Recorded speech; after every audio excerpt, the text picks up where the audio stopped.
Pai solteiro adota gêmeos órfãos, ele fica pálido ao ver as certidões de nascimento deles. Olá a todos. Aproveitem esses momentos de relaxamento enquanto assistem. Campinas, numa noite no fim do outono, uma chuva persistente caía do céu, fria como dedos do passado apertando o pescoço de Fernando. O homem magro, de cabelos salpicados de branco, mancando, empurrava uma velha bicicleta em direção à pensão miserável onde morava. Seus olhos fundos refletiam a luz dos postes, distorcida pelas poças d'água. O vento assobiava pelos becos desertos, ninguém se dava ao trabalho de olhar para trás. Fernando havia sido motorista de entregas de uma empresa farmacêutica em São Paulo, até o dia em que seu caminhão despencou num barranco. Sobreviveu milagrosamente, mas ficou com sequelas graves, perda prolongada de memória de curto prazo e uma cicatriz retorcida na nuca. Desde então, vivia como um fantasma, fazendo bicos, comendo pão velho e em silêncio. Ao dobrar a esquina da Rua dos Santos, Fernando parou bruscamente.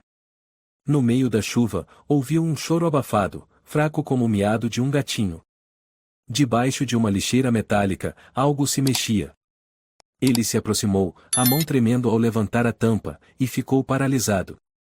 Duas crianças, um menino e uma menina, de cerca de 6 anos, estavam encolhidas dentro de um saco de estopa velho, roupas rasgadas, o corpo coberto de hematomas, lábios roxos, braços e pernas magros demais.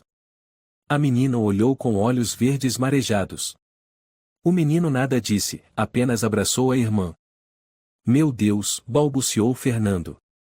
Crianças, o que estão fazendo aqui?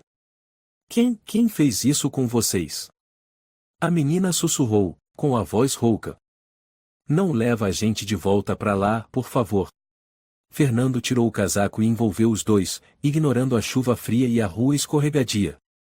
Subiu na bicicleta e pedalou como louco até o Hospital Nossa Senhora do Campo. Mas a esperança recém-acendida se apagou de imediato. Sinto muito, senhor, não podemos aceitar crianças sem documentos legais. É a nova lei, o senhor sabe. Disse um médico jovem, Dr. Marcos Cunha, pela fresta da porta. Eles foram espancados. Você não está vendo? Eles vão morrer. Gritou Fernando. Não somos um abrigo. Respondeu o médico friamente. Chame a polícia, se quiser. Mas não traga esse tipo de problema para o hospital. Fernando ficou ali, imóvel, sob a chuva torrencial. Duas crianças, sem nome, sem origem, apenas com o medo evidente em cada respiração. Por fim, ele os pegou no colo e saiu do hospital, envolto no desespero. O quarto de pensão onde Fernando morava era no sótão, úmido, impregnado de cheiro velho. A luz fluorescente piscava, o aquecedor estava quebrado há muito tempo. Ele revirou os bolsos e tirou o último pacote de biscoitos, colocando-o nas mãos da menina. Qual é o seu nome? Perguntou ele, sentando-se ao lado do colchão fino no chão. Eu sou a Carla. Respondeu a menina, sem tirar os olhos do irmão. E o seu irmão? Bruno. Disse ela, virando-se para ele e sussurrando algo que Fernando não conseguiu entender. Bruno não disse nada. Apenas apertava contra o peito uma boneca velha, sem cabeça.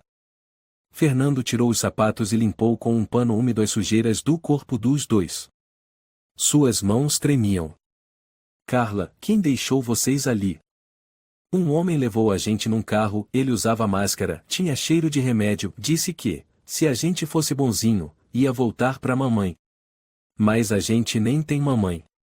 Falou Carla, a voz trêmula. Fernando ficou em silêncio. O vento batia forte na janela, fazendo-a render. 2 dias depois. Fernando acabava de chegar do trabalho quando encontrou um envelope grosso sem remetente na porta do quarto. Dentro, havia 2 certidões de nascimento, impressas e autenticadas, com fotos de Carla e Bruno. Nome do pai, Fernando Ribeiro. Mãe, não identificada. As mãos dele tremiam. Um suor frio escorreu. Ele olhou-se no espelho. A cicatriz na nuca parecia pulsar. Não, eu não tenho filhos, eu me lembro disso com certeza. A voz de Carla soou atrás dele. Pai, O Bruno está tossindo muito. Fernando virou-se.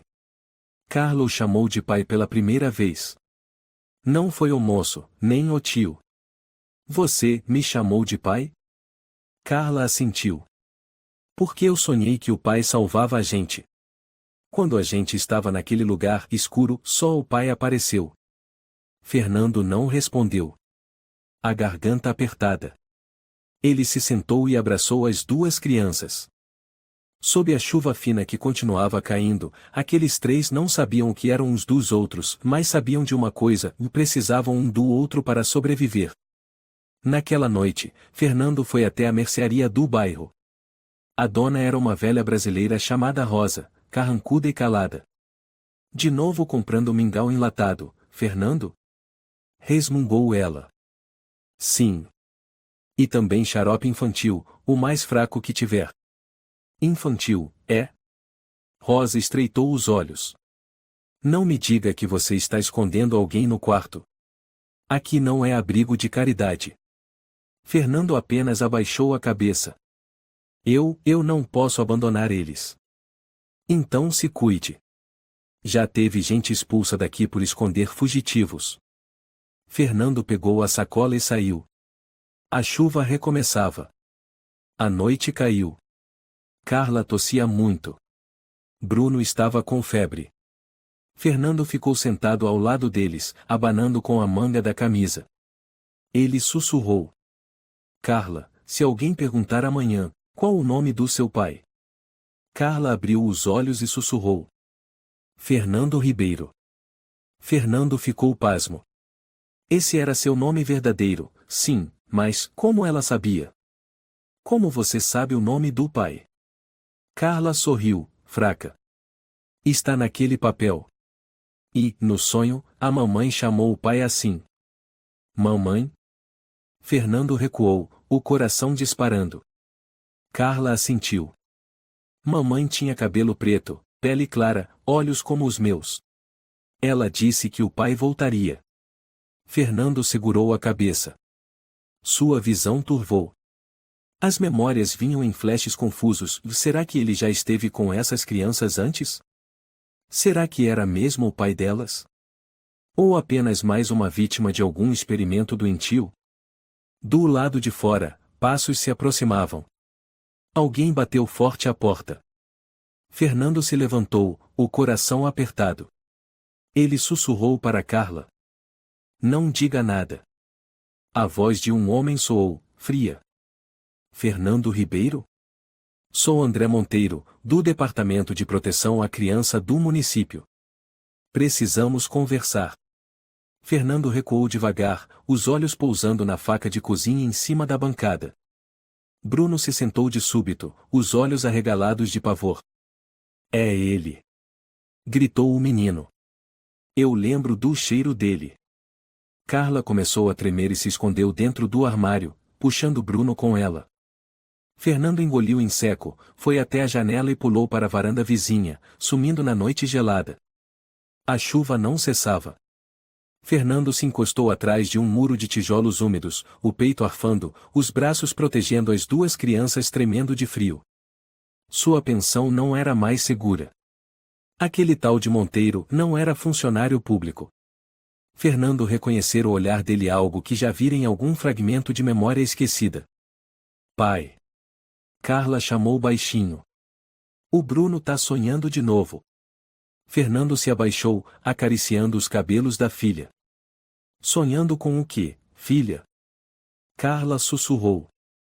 Ele apareceu de novo, com máscara, com as mãos todas pretas, sempre dizendo-o se comportar, que vai ver a mamãe. Bruno, encostado na parede, ainda de olhos fechados, suava frio. De repente, gritou. Não quero mais injeção. Chega. Calma, filho, ninguém vai te machucar. Fernando o abraçou, o coração apertado. Quando a madrugada chegou, Fernando levou os filhos até uma casa abandonada perto da ferrovia, que já servirá de abrigo para moradores de rua. O portão de ferro estava enferrujado, o interior escuro. O vento passava pelas frestas como respiração arfante. Lá dentro, uma mulher de cabelos grisalhos alimentava uma fogueira. Ela levantou os olhos ao ver Fernando entrar. Olhos marcados por rugas profundas. Fernando? Ela perguntou, a voz rouca. A senhora é? Sou Paloma Duarte. Você não lembra mesmo de mim? Fernando parou. O nome lhe soava familiar, mas sua mente era uma névoa espessa. A senhora me conhece? Claro. Ela assentiu, colocando mais lenha no fogo. Você trabalhou para ele. Para o Álvaro Pires. Fernando deu um passo para trás, instintivamente abraçando Bruno. Não tenha medo. Continuou ela. Você foi o único que traiu ele. Salvou as crianças numa noite e sumiu. Carla levantou os olhos, esperançosos. A senhora está dizendo que o papai salvou a gente mesmo? Paloma assentiu. Você bateu o carro contra a cerca do Instituto Esperança Viva. Abriu os portões. Tirou as crianças de lá. Mas antes que pudesse ir longe, foi capturado. Eu vi quando injetaram algo na sua nuca, depois apagaram todos os registros. Fernando cambaleou, encostando-se à parede, o suor frio descendo pelas costas. Esperança Viva? Murmurou. Aquela organização, eu entregava remédios para lá. Não era organização nenhuma. Paloma deu um sorriso amargo. Era um laboratório disfarçado. Álvaro comandava tudo. Ele fingia acolher órfãos, mas usava eles para testar drogas que apagavam a memória. As crianças perdiam o espírito, o nome, viravam animais de estimação obedientes. Carla estremeceu. Eu lembro de uma vez que me amarraram, ouvia batidas, tinha uma luz verde, depois eu dormi muito tempo. Bruno abraçou a irmã. Ele injetou em mim, eu vi meu sangue, aí tudo escureceu. Fernando se ajoelhou e abraçou os dois. A mente girava.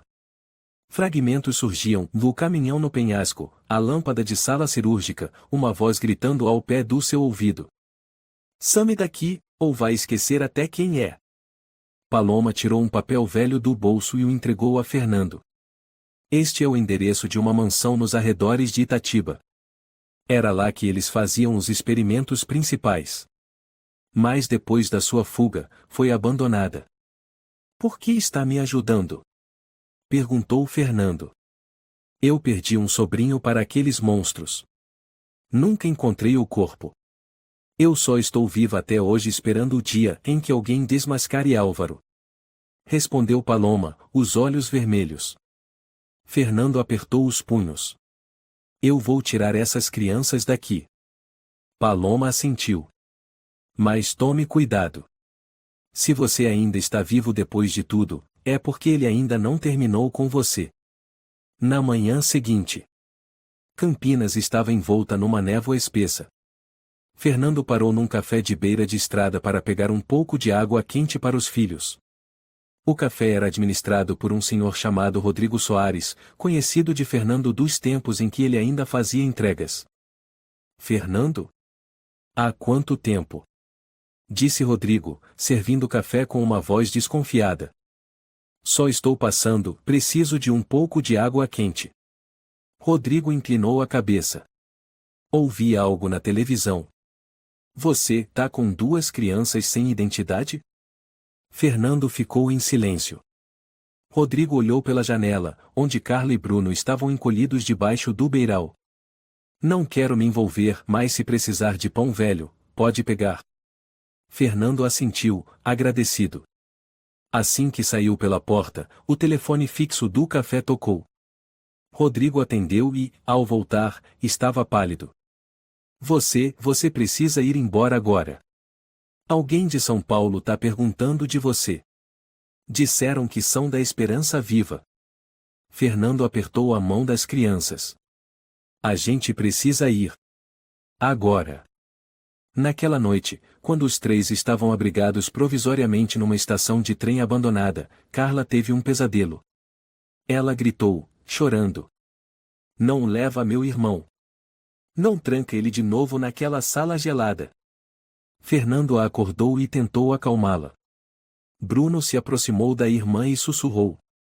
Eu lembro que uma vez ele mandou você tirar a roupa e colou alguma coisa na sua cabeça. Fernando ficou paralisado. Não havia mais dúvidas. As memórias estavam claras demais. Carla e Bruno eram vítimas. E ele havia trabalhado naquele lugar. Mas não era cúmplice, era o traidor, o único que disse ou não. A frase de Paloma ecoou na mente dele. Se você não fugir logo, ele vai voltar para pegar as crianças. Fernando apertou os punhos. O tempo estava se esgotando. O vento cortava como navalhas. Fernando guiou Carla e Bruno por um beco atrás da antiga estação.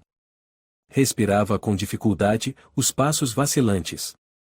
Os sapatos estavam rasgados, encharcados de lama. A noite já tinha caído de vez. Os postes de luz vacilavam, projetando um brilho amarelado e frio sobre os muros úmidos de concreto. Bruno repetia sem parar. Ele tá vindo, ele tá olhando para mim. Carla segurava a camisa do pai, pálida. Pai, tô ouvindo barulho de carro. Fernando olhou para trás. Um carro preto, modelo Audi, com vidros escurecidos, deslizava silenciosamente como um predador. Ele se abaixou, pegou as duas crianças no colo e correu por uma passagem entre dois prédios abandonados. A porta da casa abandonada estava escancarada, dobradiças enferrujadas rangendo como gritos de agonia. Fernando colocou as crianças contra a parede e sinalizou. Ninguém faz barulho, entenderam? Mesmo se alguém bater, ou chamar, não respondam. Carla abraçou o irmão, lágrimas escorrendo em silêncio. Fernando observou pela fresta. A escuridão engoliu o carro preto. Então, a luz acabou. Um estalo seco. Os postes se apagaram. A casa mergulhou numa escuridão densa. Fernando se assustou ao ver a porta se abrir sozinha. Ninguém do lado de fora. Mas sobre a mesa de madeira podre, havia um punhal fincado e, ao lado dele, um papel encharcado de chuva, escrito com sangue seco. Devolva eles para mim. Fernando caiu de joelhos, o corpo inteiro tremendo. Carla gritou. Pai! Ele já sabe. Bruno se encolheu feito um bichinho, os olhos vidrados. Corre! Gritou Fernando, a voz rouca. Ele pegou os filhos e saiu pela porta dos fundos, atravessando um terreno baldio cheio de lama. A chuva desabou como uma tempestade bíblica. Após 3 horas correndo sem parar, os 3 chegaram a um galpão abandonado à beira da rodovia. Fernando forçou a porta, trancando-a com uma barra de ferro quebrada. O lugar estava vazio, o chão de concreto gelado como gelo, o mofo impregnava o ar. Carla arfava. Não, tô conseguindo respirar. Fernando tirou o casaco e a envolveu. Bruno, deitado num canto, começou a ter convulsões. Bruno! Gritou Fernando, virando o filho. Os olhos do menino reviravam, o corpo tremia. Febre alta. Não pode ser. Fernando murmurou. Agora, não. Revistou a mochila. Nada de remédio. Só uns pedaços de pão mofado e uma garrafa quase vazia. Tenho que levá-lo ao hospital. Murmurou para si. Mas, e os documentos? Vão prender a gente. Disse Carla, a voz rouca. Fernando mordeu o lábio até sangrar. Olhou para fora, uma rua deserta. Do outro lado, uma pequena farmácia, Farmácia Rodrigues. Fica aqui. Vou buscar remédio e volto. Disse ele, colocando a mão no rosto da filha. Não saia por nada. Entendeu? Carla assentiu. Eu vou cuidar do meu irmão. Fernando saiu correndo, escorregou na lama e atravessou a rua. Dentro da farmácia, uma mulher magra, de uns 40 anos, usava óculos e mexia no telefone. Vera Inês Ribeiro. Boa noite. O que deseja? Perguntou, sem erguer os olhos. Antitérmico infantil. Rápido. Não tenho receita. Inês olhou, franzindo a testa. Sem receita? Não vendo remédio forte sem receita. Por favor, meu filho tá convulsionando. Fernando recuou, os olhos ardendo. Inês o reconheceu. Você é aquele da TV, né? O sequestrador. Fernando Ribeiro? Fernando ficou mudo. Ela recuou, esticando a mão para o telefone fixo. Não! Gritou ele, pulando o balcão. Eu só preciso do remédio. Não quero machucar ninguém. Inês gritou. Socorro! Alguém me ajuda! Passos se aproximavam do lado de fora. Fernando agarrou o frasco, derrubou uma prateleira e saiu correndo com o remédio no braço, entre gritos e sirenes da polícia se aproximando. De volta ao galpão, Carla abriu a porta em prantos. O Bruno tá piorando. Fernando pegou o menino. O corpo dele queimava, os olhos vidrados, os lábios rachados. Toma, filho, só um pouco, você vai melhorar, disse Fernando, dando o remédio. Bruno engasgou, engoliu um pouco, respirava com dificuldade. Fernando caiu de joelhos, tremendo. Eu sou um fracasso, não consigo proteger vocês. Carla o abraçou por trás. Eu confio em você. Só você pode tirar a gente daqui. Fernando chorou. Pela primeira vez em muitos anos. Mas a tragédia ainda não tinha acabado. Ao amanhecer, quando todos dormiam, o som de pneus unindo despertou Fernando. Ele olhou pela fresta do pano rasgado, o carro preto estava parado na frente. Não, não pode ser, murmurou. Carla acordou, os olhos arregalados. Pai, é ele. Fernando pegou Bruno e puxou Carla para a porta de trás. Tentou abrir uma cerca de ferro alto. Sem saída. Uma voz de homem soou lá fora, grave, ritmada, como uma cantiga macabra. Fernando Ribeiro, você não pode se esconder para sempre. Fernando arfou. Eu não tenho mais medo de você, Álvaro. Silêncio. Então, um chiado. Os pneus do carro pegaram fogo. Fernando gritou, corre. Os três correram por uma lateral. Fernando tropeçou em uma lata velha, caiu. Carla o ajudou a levantar. Atrás, a porta do galpão foi arrombada, lanternas os alcançaram. Peguem ele! Gritou alguém com sotaque brasileiro carregado. Capangas! Carla, corre com seu irmão. Não olha para trás! Gritou Fernando. Carla pegou Bruno no colo e correu pelo beco. Fernando enfrentou um brutamontes de preto com cacetete. Você não tem direito de levar eles! Gritou ele, socando o rosto do homem. O sujeito caiu, mas o carro preto perseguiu Carla. Fernando cambaleou atrás, o coração disparando. Algum tempo depois, achou os filhos atrás de um caminhão velho. Carla tentava acordar o irmão. Pai, ele não abre os olhos, ele não fala mais. Fernando abraçou Bruno, encostou o ouvido no peito. Ainda batia, fraco. Ele enterrou o rosto no cabelo do filho. Não me deixa, filho, você é minha última luz. Campinas, amanhecer. Nas telas de TV dos cafés, estações, armazéns, um rosto familiar apareceu Álvaro Pires, elegante de terno azul marinho, sorriso calmo, expressão paternal. Bom dia, Brasil, começou ele, com voz suave. Eu sou Álvaro Pires, diretor da organização de caridade Esperança Viva. Hoje, preciso me pronunciar sobre um caso triste. Fernando e Carla estavam escondidos atrás de um caminhão de lixo, nos fundos de uma igreja abandonada. Um rádio velho, jogado fora por alguém, agora transmitia aquela voz. Fernando o segurava com as mãos trêmulas. Um homem chamado Fernando Ribeiro, ex-motorista de uma unidade de saúde conveniada conosco. Infelizmente, ele desenvolveu distúrbios mentais após um acidente em 2019. Um homem infeliz, que perdeu o contato com a realidade. Fernando apertou os punhos. Ele tá mentindo. A voz de Álvaro continuou. Recentemente, ele invadiu um centro de saúde e sequestrou duas crianças inocentes, Carla e Bruno. Acreditamos que sua intenção era levá-las para o exterior para tráfico de órgãos. Alguns documentos indicam seu envolvimento com redes de tráfico infantil na fronteira com a Bolívia. Carla ficou estática. Pai, o que ele tá dizendo? Fernando não respondeu. Seus olhos grudados no rádio, como hipnotizado. Estes são os registros de nascimento falsos que ele usou. Álvaro levantou 2 documentos, ambos com o nome de Fernando Ribeiro como pai legal.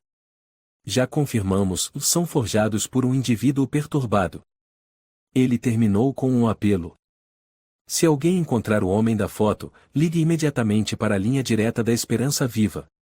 Juntos, podemos salvar essas crianças inocentes.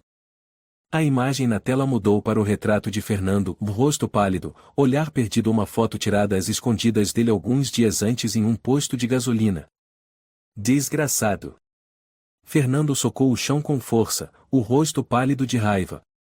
Carla abraçou o irmão, chorando em silêncio. Fernando respirava com dificuldade. Eu preciso encontrar uma forma de desmentir isso. Senão, o país inteiro vai me caçar como a um cão louco. Pai, a gente pode ir para a casa da dona Paloma? Carla perguntou baixinho. Fernando balançou a cabeça. Não. Eles vão vigiar qualquer pessoa que tenha ligação comigo. Só nos resta fugir.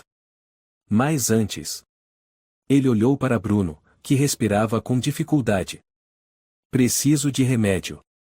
Preciso de comida. Fiquem aqui. Não saiam. Fernando entrou em um mercadinho chamado Pão de Açúcar. O atendente era um jovem de cabelo tingido de loiro, com crachá de nome Luiz Moreira. Com licença, poderia me vender um pouco de mingau, água quente antitérmico infantil leve? Pediu Fernando. Luiz olhou para cima e congelou. Assobiou discretamente. Só um momento, senhor, disse, e foi para os fundos, cochichando algo com um colega. Fernando começou a se sentir desconfiado. Recuou lentamente em direção à saída. Luiz voltou sorrindo. O mingau acabou. Tenta outro mercado. Fernando assentiu, virou-se para sair. Mas no instante em que tocou a maçaneta, um alto-falante soou do lado de fora. É ele. Fernando Ribeiro. Peguem-no. Uma multidão se juntava na porta do mercado, gravando com celulares, alguns segurando cartazes escritos à mão. Doente não entra mais aqui. Apavorado, Fernando derrubou uma prateleira e correu pela porta dos fundos. No desespero, atravessou a feira livre, esbarrando numa senhora que vendia bolos Márcia Silva.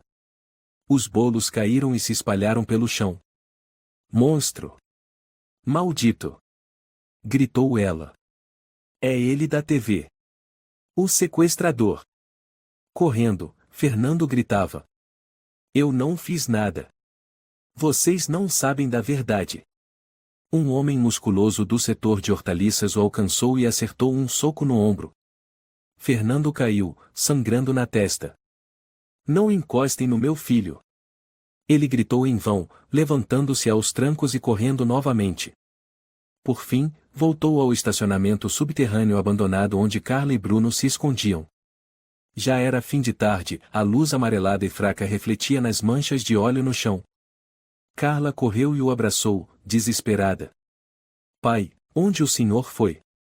Por que todo mundo no celular tá dizendo que o senhor é um homem ruim? Fernando se sentou, cobrindo o rosto com as mãos. Fomos caluniados. Álvaro planejou isso tudo. Ele tem a mídia, a polícia. Eu não sei mais o que fazer. Bruno jazia sobre uma folha de papelão, respirando com dificuldade. Carla cobriu-o com o pano velho, as lágrimas escorrendo sem parar. Fernando tirou o último casaco e o enrolou em Bruno. Não tenho mais nada a perder, minha filha. Naquela noite, os 3 se encolheram juntos no porão frio do estacionamento. Sirenes distantes soavam como maldições. O vento soprava pelas rachaduras, levantando poeira. Carla sussurrou. Pai, se alguma coisa acontecer, não deixa meu irmão sozinho. Fernando não conseguiu responder. Apertou forte a mão da filha. Ninguém será deixado para trás. Somos um só. Mesmo que a gente morra. Do lado de fora, um carro preto reapareceu, os faróis varrendo a rua e então se apagaram. A escuridão engoliu tudo. A chuva não cessava, já era o terceiro dia. Fernando e os dois filhos estavam escondidos em um estacionamento subterrâneo abandonado. O chão de concreto era gelado. As lâmpadas estavam queimadas havia tempos, restando apenas a luz fraca de uma lanterna que ele encontrara no lixo. Bruno ardia em febre, delirando, os lábios rachados, tremendo de leve. Carla já não chorava. Apenas olhava para o nada, os olhos fixos no escuro. Pai. Carla sussurrou: a gente vai morrer aqui? Fernando estava encostado em uma pilastra de cimento, os olhos vermelhos. Estava sem comer havia 2 dias. A cabeça girava. Não. Eu ainda consigo alguma coisa. Só preciso de mais um pouco de tempo. Carla puxou a manga dele. Eu cuido do Bruno. Vai buscar comida, pai. Eu aguento. Fernando hesitou. Só alguns minutos. Não saia. Não abra a porta. Entendeu? Entendi. Ela assentiu. Ninguém vai encostar no Bruno. Fernando se levantou, beijou a testa dos dois e saiu, caminhando pelas ruelas úmidas do Jardim Proença. Entrou em uma pequena cafeteria na esquina, esperando conseguir um pouco de água quente. A dona era Eliane Nogueira, uma mulher de meia idade que já lhe dera pão quando ele ainda era motorista. Fernando? Ela olhou, surpresa. Você ainda tem a cara de pau de voltar aqui? Só preciso de água quente pro meu filho. Ele tá com febre alta. Não quero mais nada. Eliane balançou a cabeça, tirando o celular do bolso. Vou chamar a polícia. Eles estão te procurando. Não quero confusão. A senhora dizia que eu era um bom homem. Você era um bom homem. Até sequestrar crianças. Respondeu ela com frieza. Fernando engoliu seco. Saiu sem dizer nada. Na rua, algumas pessoas o reconheceram. Murmúrios se espalharam. É ele, o sequestrador. Ele voltou correndo para o estacionamento. Mas ao chegar, congelou. A porta de ferro estava escancarada. Carla! Gritou, entrando às pressas. Não havia ninguém. Apenas Bruno, sozinho, com o pano rasgado, os lábios inchados de tanto chorar. Fernando cambaleou até o filho. Minha filha, onde você tá?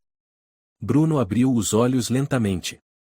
Tinha uma mulher, disse que ia trazer comida, que o pai mandou ela. Que mulher? Eu não mandei ninguém. Bruno começou a chorar.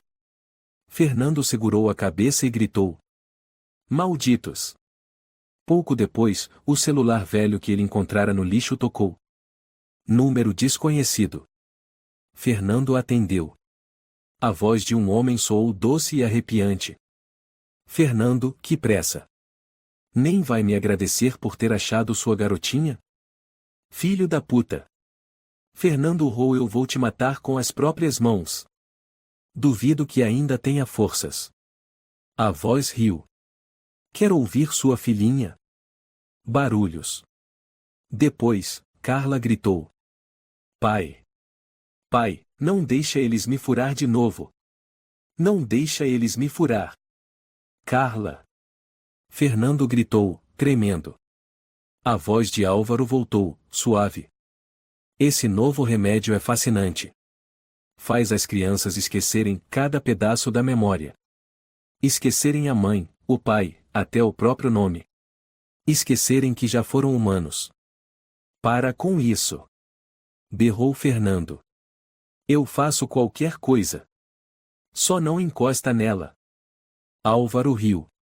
Ótimo. Vamos brincar como antes. Lembra da cadeira? A da injeção? Fernando ficou em silêncio. Você tem uma escolha. Uma dose para Carla. Ela se tornará obediente, submissa, e nunca mais lembrará de você. Ou eu levo Bruno embora. A ligação caiu. Fernando desabou no chão, trêmulo. Socou o concreto até sangrar. O rosto empalidecido. Mas os olhos queimavam. Bruno segurou a mão dele. Pai, não chora, eu tô aqui. Fernando apertou a mão do filho. Me perdoa por não ter protegido sua irmã. Pouco depois, Fernando foi até a primeira delegacia de polícia de Campinas. Sem mais nada a perder, gritou no saguão. Salvem minha filha. Eles levaram minha menina.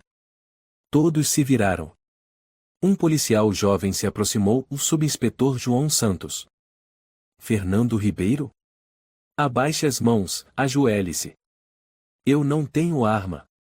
Gritou Fernando, ajoelhando-se. Só quero que salvem a Carla.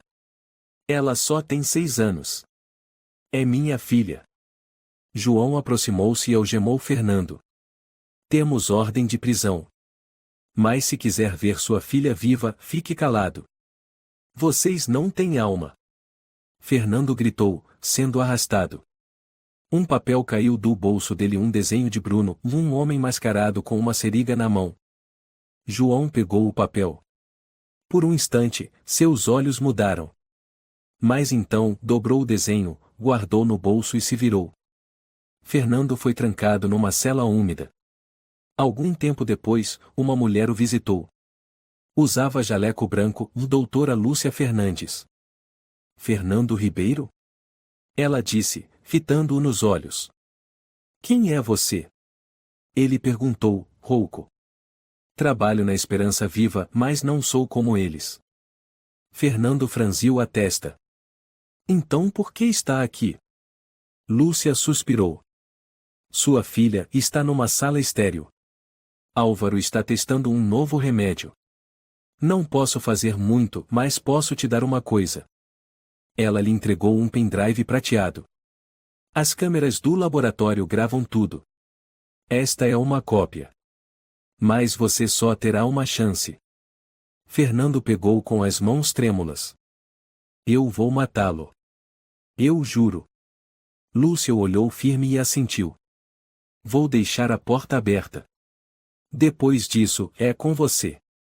O céu de Campinas estava cinza como sangue coagulado. Fernando saiu pelos fundos da delegacia, as mãos ainda marcadas pelas algemas. Ninguém o impediu. O portão se abriu como numa encenação. Ele andava como um fantasma na névoa gelada. No bolso do casaco, o pendrive que a doutora Lúcia Fernandes arriscou tudo para entregar a chave de um pesadelo que nunca se encerrará. Ele conseguiu alugar um caminhão velho de um sujeito chamado Manolo Torres, que trabalhava com aluguel de veículos sem perguntar nada. Quer sem placa, é? Tenho. Mas vai custar caro. Manolo olhou dos pés à cabeça. Tua cara não me é estranha. Fernando enfiou algumas notas de real amassadas na mão do homem. Preciso ir para Itatiba. Agora. Só ida. Manolo soltou um riso sarcástico. Itatiba? O que tem lá além de mato e mansão abandonada? Fernando não respondeu. Ligou o motor e encarou a estrada que se estendia como um túnel sem fim à sua frente. O caminhão rugiu pela rodovia SP-330. As árvores escuras dos dois lados pareciam esqueletos retorcendo-se ao vento. Fernando não ligou o rádio. O silêncio era a única coisa que ainda o mantinha acordado. Ao chegar nos arredores de Itatiba, ele entrou numa estrada de terra esburacada, antes coberta de cascalho, agora tomada por buracos e mato alto. A mansão surgiu atrás da neblina, um bloco de concreto desbotado, frio, como se nunca tivesse abrigado vida. Fernando desceu do caminhão, pisando o chão seco. A casa estava em silêncio. Sem luz. Sem ninguém. Mas ele sabia, as memórias ainda estavam lá. A porta de madeira rangeu longamente quando ele a empurrou. No saguão, quase tudo continuava igual, o velho sofá de veludo, um porta-retrato caído na parede e uma trilha tênue de sangue indo da escada até o corredor. Fernando avançava passo a passo. O piso de madeira estalava sob seus pés. Ele desceu para o porão onde sabia que algo ainda o esperava. A porta era pesada, mas não estava trancada. Um cheiro de produto químico velho invadiu suas narinas, fazendo-o vomitar em seco. O ar era tão espesso que parecia grudar na pele. Ele ligou a lanterna. A luz trêmula varreu a sala. Mesas de inox cobertas de poeira, fios pendurados do teto, equipamentos médicos enferrujados, seringas espalhadas pelo chão. E, no canto, uma pequena câmera infravermelha fixada na parede, sua luz vermelha piscando como se ainda estivesse gravando tudo. Fernando se aproximou de um velho computador no chão. Um cabo USB já estava conectado igual ao da doutora Lúcia. Ele encaixou o pendrive na entrada. A tela acendeu após alguns segundos. Uma série de pastas apareceu. Seção 041 Carla Ribeiro. Seção 038 Bruno R. Seção 030 Teste com Fernando Ribeiro. Suas mãos tremiam. Abriu a última pasta. A imagem surgiu borrada dele, Fernando, amarrado a uma cadeira, sangue escorrendo da boca. Um homem de jaleco branco e máscara cochichava. Resistir é inútil. Você devia se orgulhar. As duas crianças vão se tornar os protótipos perfeitos. Fernando no vídeo gritava. Eu não vou deixar vocês tocarem neles. O homem se abaixou, pegou uma seringa de líquido azul escuro e a injetou direto na nuca dele. Na mesma hora, os olhos de Fernando no vídeo perderam o foco. O corpo estremeceu e depois ficou mole. A tela ficou preta. Fernando gritou, socou o teclado, depois a parede. Não. Não. Não pode ser. Caiu de joelhos, agarrando a cabeça, o corpo todo tremendo. Outro som ecoou uma risada aguda. Ele levantou o olhar. O próximo vídeo havia começado. Carla, com cerca de 5 anos, estava amarrada sobre uma mesa de inox. Álvaro ao lado, se inclinava para sussurrar. Seja boazinha, só fique quietinha e você verá a mamãe. Carla chorava. Minha mãe morreu, ela queimou. Álvaro sorria. Então eu vou te dar uma nova lembrança. Ele levantou um frasco com líquido roxo claro. Fernando esmurrava a tela. Eu vou te matar. Ele vomitou. Tudo girava. Memórias explodiam em sua mente e carregava Carla pelos corredores, Bruno gritando enquanto era arrastado, luzes vermelhas piscando, uma mão agarrando seu pescoço, uma injeção e depois o vazio. Fernando se arrastou até ficar de pé. Sabia que a única coisa que ainda podia salvar Carla e Bruno era expor toda a verdade. Puxou o pendrive, guardou no bolso interno e seguiu até a última porta do corredor. Atrás dela, uma sala pequena trancada por código. Ele vasculhou um armário e achou um crachá antigo. Nele, sua foto Fernando Ribeiro cargo, motorista interno, setor de logística, Esperança Viva. Ele digitou, ZF Ribeiro 23.101.981 sua data de nascimento. A porta abriu. Dentro, escuridão total. Cheiro de sangue seco e ferrugem. Fernando ligou a lanterna. Havia um congelador industrial, com bandejas rotuladas, teste A1, teste C5, teste F3. Uma delas estava aberta. Dentro, fotos de cérebros infantis com áreas apagadas. Ao lado, um laudo. Condição, amnésia permanente, reflexos condicionados formados rapidamente. Nenhuma consciência de parentes.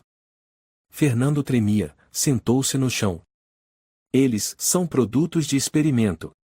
Eu salvei meus filhos, mas minhas próprias memórias foram roubadas. Um barulho no corredor. As luzes piscavam. Alguém se aproximava.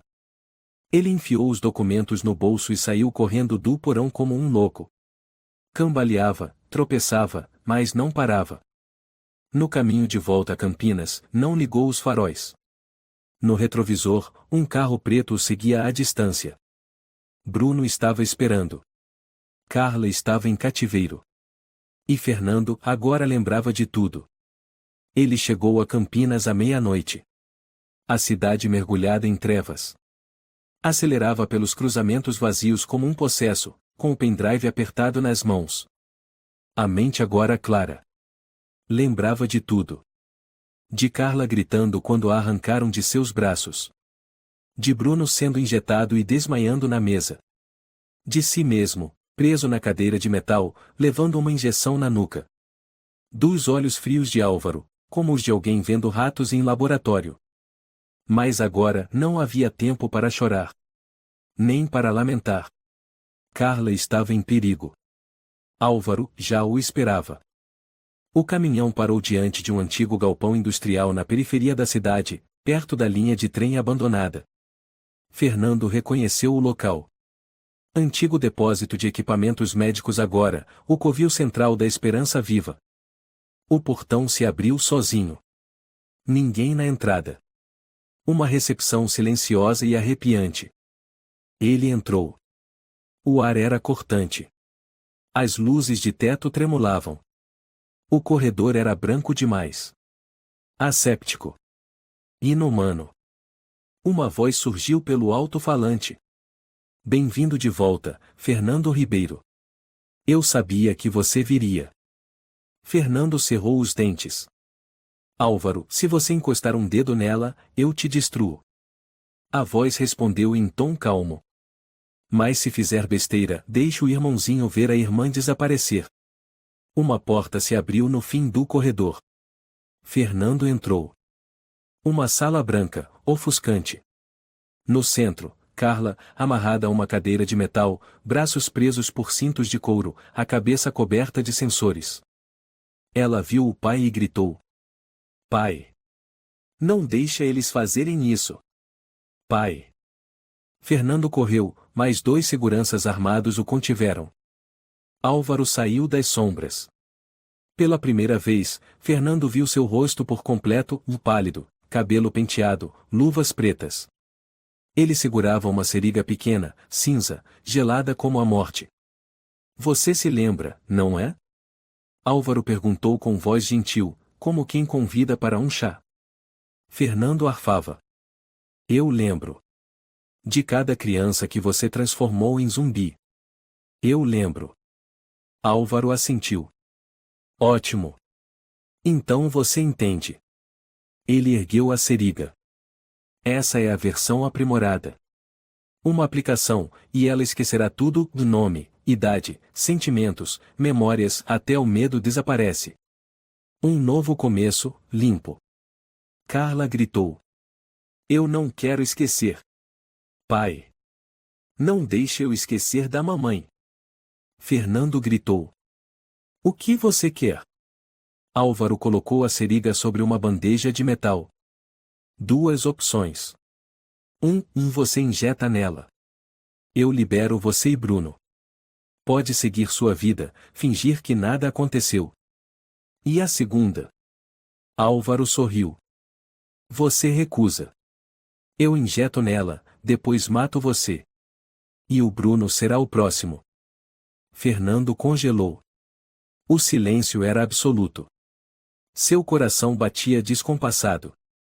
Carla soluçava. Pai. Não deixe eu esquecer. Eu lembro da mamãe. Do Bruno. Do senhor. Fernando olhou para Álvaro. Você é doente. Elas são crianças. E daí? Álvaro deu de ombros. São matéria-prima. E eu sou o arquiteto. Crio uma sociedade sem dor, sem memória, sem resistência. Fernando rugiu, tentou avançar, mas foi derrubado. Sangue escorreu da boca. Carla gritou. Pai. Não morre. Álvaro pegou a seringa e se aproximou. Escolha. Fernando berrou. Solta ela. Eu aplico. Me ouviu? Eu aplico. Álvaro recuou, sinalizou para soltarem Fernando. Uma seringa fria foi colocada em suas mãos. Carla olhava, suplicante. Pai, por favor, não quero esquecer do senhor. Fernando segurava a seringa, as mãos trêmulas. O corpo inteiro congelado. Ele olhou para Álvaro. Certo, mas sou eu quem aplica. Tem certeza? Álvaro arqueou uma sobrancelha. Fernando assentiu. Quero que seja suave. Ele se aproximou da filha. Carla recuava, apavorada. Fernando sussurrou. Fecha os olhos, minha filha. Não olha pro pai. Ela obedeceu, chorando baixinho. Fernando ergueu a seringa e de repente a virou contra si mesmo, cravando-a no próprio braço. Álvaro gritou. Não. Fernando injetou todo o líquido. O corpo convulsionou. Gritou de dor, bateu a cabeça contra a parede, espumando. Carla abriu os olhos. Pai. Pai, não. Álvaro sacou uma arma. Você achou que venceu? Você é só um motorista miserável. Fernando se arrastou até ele, o rosto coberto de sangue, sussurrando. Você esqueceu, Álvaro, foi você quem me ensinou a usar a câmera infravermelha. Álvaro parou. O quê? Fernando puxou o pendrive do bolso interno. Eu já conectei, as câmeras estão transmitindo, ao vivo, seu desgraçado. Álvaro ficou pálido. Não pode ser. Fernando riu, o sangue escorrendo pela boca. Acabou pra você. Álvaro gritou e atirou. O disparo ecoou. Todas as luzes se apagaram. A voz de Carla rompeu a escuridão. Pai. Ninguém respondeu. Só o som de metal caindo no chão e gotas de sangue pingando. Campinas, ao amanhecer do dia seguinte. A chuva havia cessado. O céu continuava nublado, como sempre, mas algo no ar parecia diferente, como se a escuridão tivesse rachado e a primeira luz estivesse prestes a romper. Na sala de redação do jornal Campinas Hoje, a veterana repórter Tereza Carvalho estava preparando a pauta da manhã quando uma notificação surgiu na tela do computador. Câmera VCL 001 ao vivo. Mas que diabos é isso? Ela murmurou, clicando. A imagem tremia levemente. Apareceu uma sala branca. Uma criança amarrada. Um homem de terno empunhando uma arma era Álvaro Pires. Tereza! Gritou a assistente Joana Almeida do outro canto. As câmeras externas detectaram um fluxo estranho de transmissão no nosso servidor. Isso não é estranho, Joana. Isso é uma prova. Abra o canal de transmissão urgente. Agora! Ordenou Tereza. Em todas as telas do país, televisões domésticas, cafés de esquina, a cena foi transmitida ao vivo, tortura infantil, ameaças de assassinato contra um pai, e uma seringa de apagamento de memória. Ninguém conseguiu desligar. Ninguém ousou desviar os olhos. A voz de Carla soou no meio do silêncio. Eu não quero esquecer o papai, eu lembro da mamãe, eu lembro de tudo. Milhões de corações se apertaram. O véu da mentira caiu. Na sede da Polícia Civil de São Paulo, o delegado-chefe Sandro Bastos mal havia começado seu plantão quando uma enxurrada de chamadas de emergência invadiu o comando. Senhor Bastos! Gritou um agente. A Rede Nacional está transmitindo Álvaro Pires torturando crianças. O quê? Ele correu até o telão, vendo Álvaro berrando na sala branca. Você acha que venceu? Você não passa de um motorista de merda. O olhar de Bastos se firmou. Chamem a equipe tática. Agora. Coordenem com o jornal Campinas Hoje. Rastrear o sinal. Ordem Nacional, prender Álvaro Pires. Na sede da Esperança Viva, os telefones não paravam. As ações despencavam. Um e-mail de emergência do Ministério da Justiça foi enviado a todos os funcionários. Atividades da Esperança Viva suspensas. Todos os ativos congelados. Proibida a saída do país. Investigação urgente iniciada. Na sala subterrânea da transmissão, Carla ainda chorava sobre o corpo do pai. Álvaro, em choque por ter sido exposto, virou-se e berrou. Cortem a energia. Desliguem as câmeras. Agora. Tarde demais. A voz vinda dos alto-falantes ecoou. O sinal foi registrado, salvo e transmitido por 14 plataformas. O senhor está oficialmente foragido. Colabore ou será abatido. A porta foi arrombada. A equipe especial GEL invadiu, armas apontadas para Álvaro. Não. Eu tenho dinheiro. Eu conheço gente. Eu. Um dos oficiais o socou no rosto. Cala a boca. Gente como você é o lixo desse país. Carla foi resgatada, os olhos ainda úmidos, abraçando forte a camisa ensanguentada do pai. Uma policial, Tenente Ana Moreira, ajoelhou-se ao lado dela.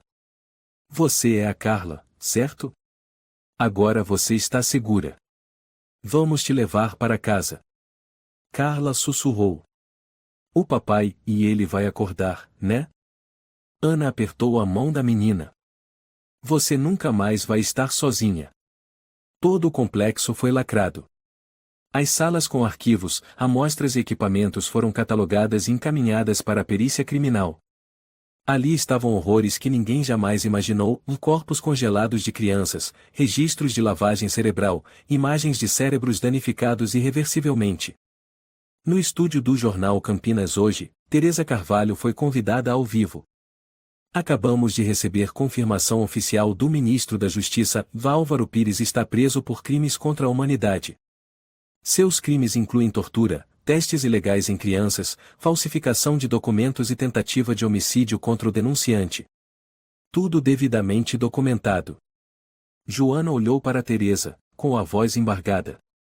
Teresa, você acabou de fazer história. Teresa apertou os punhos, os olhos marejados. Não fui eu. Foi Fernando Ribeiro. Um pai que ninguém acreditou, mas que arriscou tudo para proteger duas crianças. Na sala de interrogatório emergencial, Álvaro foi algemado e jogado na cadeira. Luz direta no rosto. 3 investigadores à sua frente. O senhor tem advogado? Perguntou um deles. Álvaro riu de canto de boca. Eu tenho advogado. Não mais. Seu advogado desistiu. Ninguém quer defendê-lo. Ele virou-se para um policial veterano no canto da sala, tentando forçar um sorriso. O senhor sabe, eu já trabalhei com o ministro, eu. Smack. Um tapa estrondoso. O policial velho olhou firme. Tive um sobrinho desaparecido em 2017. A mãe dele se matou de depressão. Hoje eu descobri onde estava o corpo. No seu freezer. Álvaro silenciou. Pela primeira vez, ele calou. Num centro especial de cuidados, Bruno acordou, deitado em um quarto branco com um sol amarelo pintado no teto. Carla. Sussurrou. A porta se abriu. Carla correu e o abraçou, as lágrimas escorrendo. Você acordou. Você lembra de mim? Bruno assentiu, fraco. Eu sonhei com o papai. Ele disse para não ter medo, que ele sempre ia proteger a gente. Carla soluçou. Ele conseguiu, Bruno, o papai conseguiu. Na televisão, um boletim extraordinário era repetido. O Supremo Tribunal de São Paulo declara oficialmente: Fernando Ribeiro não só é inocente, como vítima e herói. Álvaro Pires é condenado por 42 crimes, incluindo crimes contra a humanidade, homicídio, sequestro, coação e tortura infantil, pena de prisão perpétua sem possibilidade de perdão. A organização Esperança Viva está oficialmente extinta. Na Praça Carlos Gomes, um memorial foi erguido. Fotos das crianças desaparecidas. No centro, uma estátua de um homem magro segurando 2 crianças. Na placa: Fernando Ribeiro, o pai na escuridão. Ele não era perfeito, mas foi a última luz que aquelas crianças tiveram. Um mês depois, São Paulo era banhada pela luz suave da primavera. O clima estava sereno, em contraste com o início sombrio daquele ano. A cidade parecia renascer após o pesadelo chamado Esperança Viva. Na sala de audiências 4 do Supremo Tribunal, o espaço estava lotado. Jornalistas, advogados, cidadãos todos com os olhos fixos na cadeira das testemunhas, onde Carla e Bruno Ribeiro estavam sentados, de mãos dadas. A juíza Helena Bernardes, famosa por sua integridade, levantou-se para ler a sentença, a voz firme ecoando na sala. Após análise de todas as provas apresentadas pelas autoridades e pela imprensa, e após ouvir as vítimas, testemunhas e especialistas forenses, o tribunal decide. Álvaro Pires é culpado por crimes contra a humanidade. Pena: prisão perpétua sem possibilidade de redução. Todos os bens serão confiscados e revertidos às vítimas. Fernando Ribeiro é reconhecido como vítima, denunciante legítimo e pai biológico de Carla e Bruno Ribeiro, conforme certidões originais. Ele é absolvido de todas as acusações, tem sua honra restaurada e receberá a medalha de cidadão honorário do Brasil. A sala explodiu em aplausos. Muitos choravam. Alguns jornalistas se abraçavam, emocionados. No meio da plateia, Bruno sussurrou: "Mana, você ouviu? O papai, ele foi inocentado." Carla apertou a mão do irmão, os olhos cheios d'água. Ele ouviu, ele sempre ouve. Após a sessão, o caixão de Fernando foi levado ao memorial em frente ao tribunal. Não era um funeral triste, e sim uma homenagem. A tenente Ana Moreira, fardada, colocou a medalha dourada sobre o caixão. Fernando Ribeiro, o homem que um dia duvidamos, hoje é honrado pela nação. Ele não morreu no silêncio. Morreu como uma tocha em plena escuridão. Carla estava ao lado, abraçando Bruno, olhando o retrato do pai. O rosto magro, cansado, mas com um brilho forte nos olhos. "Desculpa por ter deixado o senhor ir sozinho", sussurrou Carla. "Mas eu prometo, a gente vai viver bem. Para deixar o senhor orgulhoso." 2 meses depois. Uma casinha nos arredores de Atibaia, com telhado vermelho e um jardim de lavanda. Nada luxuoso, mas cheio de luz e paz. Bruno estava sentado na varanda, colorindo um desenho. Carla chegou com um copo de suco de laranja. "O que você tá desenhando?" perguntou ela. "Eu tô desenhando ele", respondeu Bruno, sem parar de pintar. Carla franziu o senho. "O Álvaro?" Bruno assentiu. "Mas dessa vez ele não tem mais rosto." Carla ficou em silêncio. Uma brisa suave passou, levando o cheiro de sol e grama fresca. Na sala, a TV transmitia uma notícia. Hoje, o ministro do Interior assinou oficialmente a extinção da organização Esperança Viva. Todos os bens foram transferidos para o Fundo de Recuperação de Crianças Vítimas, batizado de Fundação Fernando Ribeiro. Carla e Bruno Ribeiro, sobreviventes do caso, receberam bolsas vitalícias e estão sob guarda legal da jornalista Teresa Carvalho, representante oficial do governo. A porta se abriu. "Já é hora do almoço", anunciou Teresa, entrando com 2 sacolas de pão quentinho. "E eu conheço 2 pequenos famintos." Bruno correu e a abraçou.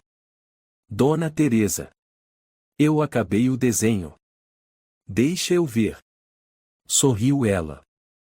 O menino mostrou o desenho. Era simples, 3 pessoas sentadas à mesa, com o sol entrando pela janela e lavandas roxas florescendo do lado de fora. Carla ficou parada atrás, com os olhos marejados. "Você desenhou a nossa casa?" perguntou ela. Bruno assentiu. "A gente é uma família, né?" Teresa colocou as sacolas de pão sobre a mesa e abraçou os 2 com força. "Agora sim. Não tem mais experimento, nem sangue, nem memória apagada. Só pão quentinho e sorrisos." Naquela noite, os 3 se sentaram ao redor de uma mesinha de madeira. Carla cortava o pão, servia suco para o irmão. Teresa contava histórias. "Antigamente, eu pensava em me aposentar numa praia em Paraty, criando gatos e plantando tomates. Mas aí, Deus me mandou 2 pestinhas muito especiais." Bruno perguntou. "A senhora se arrepende?" Teresa olhou para ele com seriedade. "Se eu soubesse que a vida me traria até aqui, eu não mudaria absolutamente nada." Carla sorriu. "O papai dizia, e nem todo mundo nasce bom. Mas tem gente que, mesmo depois de morrer, nunca é esquecida. No quartinho, Carla colocou um porta-retrato sobre o criado mudo. Era uma foto dela, de Bruno e de Fernando, tirada tempos atrás sob a fraca luz do antigo quarto de pensão. Bruno subiu na cama e perguntou: Mana, você acha que o papai tá olhando pra gente? Carla assentiu suavemente. Ele não só tá olhando, como tá sorrindo também. Na cela especial, Álvaro Pires estava sozinho, em um quarto sem janelas. Envelhecera rapidamente cabelos grisalhos, barba por fazer. Um guarda passou e jogou um jornal pela grade. Fernando Ribeiro, o pai na escuridão, recebe o título de herói nacional. Álvaro encarou o título. Depois, começou a rir. Eles acham que venceram, sussurrou. Uma voz respondeu da cela ao lado. Eles não acham. Eles venceram de verdade. De volta à casa simples. Carla colocou o antigo caderno do pai sobre a mesa. Abriu na primeira página. A caligrafia era torta, mas sincera. Se um dia eu não estiver mais aqui, por favor, diga a Carla e ao Bruno que eu os amo mais do que a minha própria vida. Ela fechou o caderno com cuidado e o apertou contra o peito. Bruno chamou do outro cômodo. Mana, vem ver. O pôr do sol tá lindo. Carla saiu para a varanda. Os três Carla, Bruno e Teresa sentaram-se lado a lado. A luz do entardecer dourava os cabelos deles, refletia nas janelas da velha casa de madeira. Não havia mais tiros. Nem gritos. Nem salas brancas. Só havia família. E liberdade. Essa história nos lembra que o amor de um pai, mesmo imperfeito, pode ser mais forte que a morte e superar todas as mentiras. Quando a verdade é distorcida, a imprensa manipulada e a consciência ameaçada, só a coragem e um coração firme podem salvar o que é mais precioso. Nem todos nascem para ser heróis, mas aquele que se sacrifica para proteger uma criança é a última luz no meio da escuridão mais profunda. A verdade, mesmo tardia, sempre vence. Se você gostou desta história, convidamos você a dar um like e se inscrever em nosso canal. Seu apoio nos motiva a continuar trazendo histórias comoventes quase todos os dias. Estamos muito agradecidos pelo seu apoio. Até breve.